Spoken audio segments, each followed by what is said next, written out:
Hello, it's Pete Walstab here from Excellent Edges. We are going to be running through a couple of tips today. We're going to cover everything about scissor grips. Obviously, scissor grips are very, very important to obviously elongate your career.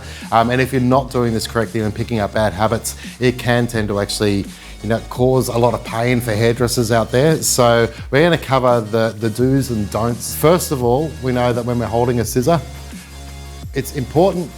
We've got our little finger on the tang. We always think it's important to have a tang on our scissors so you can support it. We've got our ring finger in the finger hole and our middle finger here is supporting it. So literally, we can hold it with these three fingers when we're doing it. From this point here, we're resting our index finger and then moving around and coming in to hold the thumb position. Now, it's really important to know when you're using this scissor is if you see when I actually start to push my thumb into the blade, you can see what's happening with my wrist here. It's also the same with this way, the more pressure that you end up putting all across your hand. So it's really important to be able to control it with the index finger and then just having your hand running smoothly up and down. When we're cutting, this creates a lot of support for the end of the blade. So literally, we can cut like this. The little finger is really, really important when we're actually operating a scissor because it does give it a lot of stability and control. You'll notice that when I'm actually doing this, I can keep my hand super, super steady by having it there as opposed to this. So when we actually want to cut, say, backhand, we can turn our scissor around and I almost push with my little finger. So as my hands are wrapped around, you'll notice that my thumb is still just in that position and then it comes to almost out like this. The same for if I want to move into a forward position. What I do is I grab my little finger and I pull the scissor in this way. Pulling that in brings the blade down and means that I can support it like this. You'll notice that how important it is that my wrist is straight like this. I know as an apprentice when I got taught this, I used to have a lot of problems with my hands being really, really sore. And a couple of tips out there for people, if you really need to learn that habit again, a simple trick like grabbing a paddle pop stick or even a small comb, popping it on your wrist. I know back in my day what they used to do is put a paddle pop stick on there and actually taped it to my wrist. So what it meant was my wrist had to stay straight and I couldn't do this the whole time. So once we actually learn that, we know that it's actually an effortless move and it's super, super smooth. The scissor is the thing that should be doing the work here. You've paid a lot of money for scissors.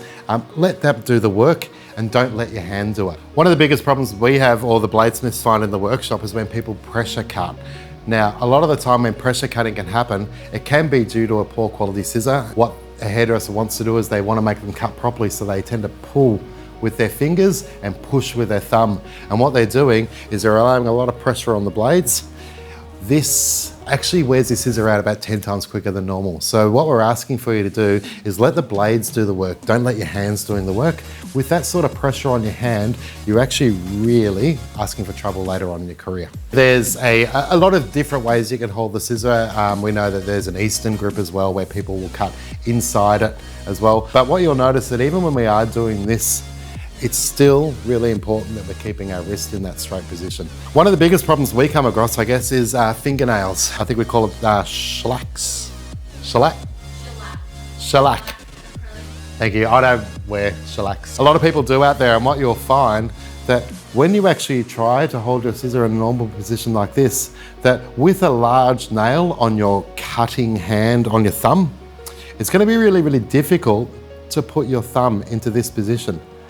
So what has to happen because you've got a nail is you have to do that. So it tends to be that people then tend to bend their wrist a whole lot more because of that action. Naturally, my hand comes out to that position. I've just taught myself this habit.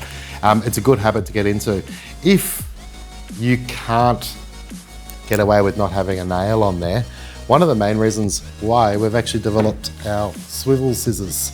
So a swivel scissor will allow me to go into this position here, but then to straighten the wrist, I can pivot.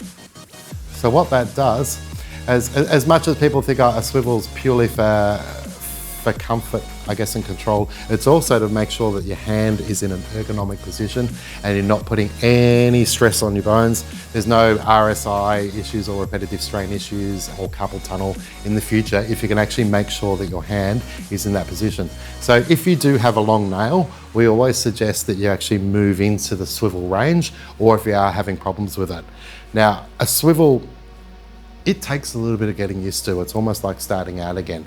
What can tend to happen is that when you have a swivel, you can tend to lose a little bit of control of your blade.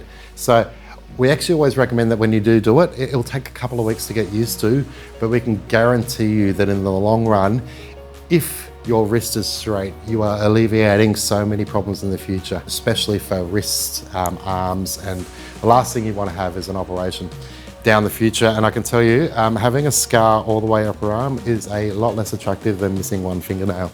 So I think it's important to actually consider how you want to use and progress your career and how far you want to go. Especially because, I mean, the idea is that you want to be hairdressing for life. So these little tips will ensure that when you get to an age like mine, you won't end up with little kangaroo paws. You'll actually have nice, perfect hands that are perfect for cutting hair with. Now, the last thing I want to discuss with you with this is there's no competition to see who can stuff their fingers inside a scissor as far as possible. Now, I do see people cutting and they're literally running it with this scissor here. I can't even get it over my fat fingers, but to be honest, what they do is they'll have it all the way up here and here. Now, I don't know about you, but when you see that working, you're actually putting so much stress across all the top of your hand, and we know that there's heaps and heaps of bones in your hand here. What you're doing is you want to just be activating your thumb. Your thumb is the one that works. You will notice that there's a large muscle that's all around your thumb. It's actually primed to be using it as the cutting part of your scissor. So make sure when you're cutting that it's just your thumb that's moving whenever you do it. If you're starting out in your career, I would always suggest to you very early on, make sure you get this right. I know as a youngster for me, I used to sit down watching TV at night and I used to lay my hand flat and just sit there practicing just moving my thumb. One thing I would also like to cover is obviously our finger holes on our scissors come in many, many different sizes. So we always find that I don't like inserts personally, my opinion. Some people out there find that they need to have inserts in their scissors. So it's really important to actually make sure you fit these correctly. It means that you'll actually be able to hold your scissor a lot better if you have very, very skinny fingers. So we will have sections where we'll show you how to apply them, but make sure you actually consider if you need more control in your scissor, that the finger inserts are the way to go. Okay, so that wraps it up with our session with finger and hand grips today. We hope you guys can actually learn a little bit from that and actually keep your wrists in a really good position to elongate your career in a pain-free state. Like this video, subscribe to our channel, and also hit the bell icon so you get notifications. We'll be having a whole series of these coming up over the next year.